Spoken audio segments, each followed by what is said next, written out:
Hello everyone and welcome to this video, which is both a race on Gran Turismo. It's the first quick match race I did of the day.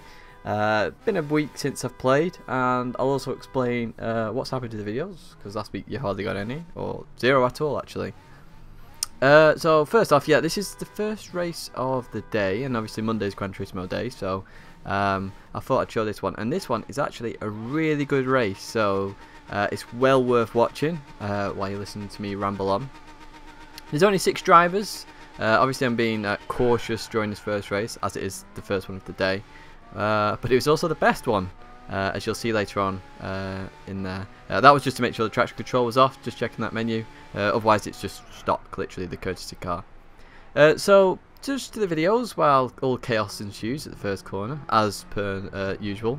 Basically last week was really hectic. The start of the week I had to get stuff done, because I was away from Thursday to basically the end of Sunday, mainly for the World Rally Championship, as I went to marshal at the Rally GB in Wales. So marshalled a few stages there, saw the products of crashes, so we didn't actually see any, but there was a few that we wandered by, and there was a couple in ditches and things like that. Really good atmosphere, it was really good.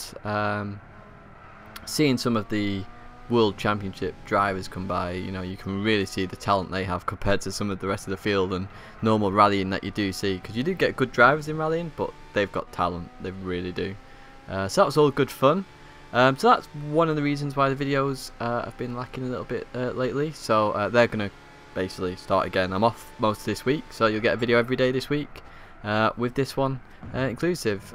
So just a little bit of an accident there. I was a bit worried that Roland broke himself. Turned out he didn't, and I was just turning in early to make sure that if I was going to get hit off, I was going to stay on the track. So that's why there was a slight touch there, and then from here we have an absolute cracking race. So you can see there we're side by side as we come up to the Parabolica. I brake, he brakes slightly later than me, so that's sort of nice to know for the next time. A slight touch there, but I'm as inside as I could. Slightly took made his car a bit shift, sort of slide a little bit, should I say. You know, the weight shifted, so you know, a slight touch. You do end up with that sometimes, and I just made my position clear here coming into the first corner, that I was staying on the left hand side. He went to the right, coming to the braking zone. We brake about the same time.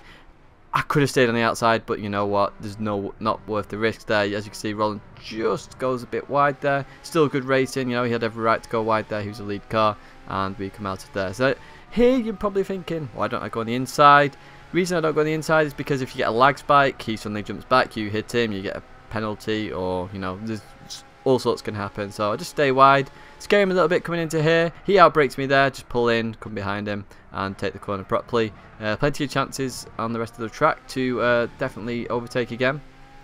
Once again, I'm just showing my nose, let him know I'm there, brake again, and just take the corner really. It's not really an overtaking place that really, unless you want to scare somebody out wide, which you can do. But in this case that didn't work, and he's driving very well. So come out of here, run a bit wide there, but I'm still on the curb, so that's all legal, and we start accelerating. As you can see now, I've got a really good run on him coming up to Ascari in this section of track, and I'm going to stay on the outside for this little bit. Am I going to outbrake him? Let's see. I brake there just before the sign, he outbrakes me, so just take the corner as per usual. As you can see there, he ran a little bit wide, so it's cost him there just in the middle of part of that section, and as we come out we're head to head, but I've got a better run out because he outbroke himself slightly going in there. He lost all his speed round there, and obviously the rhythm then is out. So we're coming up to the Parabolica now, we're side by side, so obviously the last corner of the race, so it's and he outbroke me last time, so I broke a bit later, kept my corner there. Looking at it from his screen, which I'll show at the end of the race, he saw me outbrake him. He tried to come back, and then he saw that I stayed on the corner, and it sort of made him go out wide, and it basically there's no grip out there, so he just went off. But it was a good race nonetheless. Really good driver there, Roland, and we had some good fights throughout in other races. So that was really good stuff. An actual clean race in a quick match, which is unbelievable.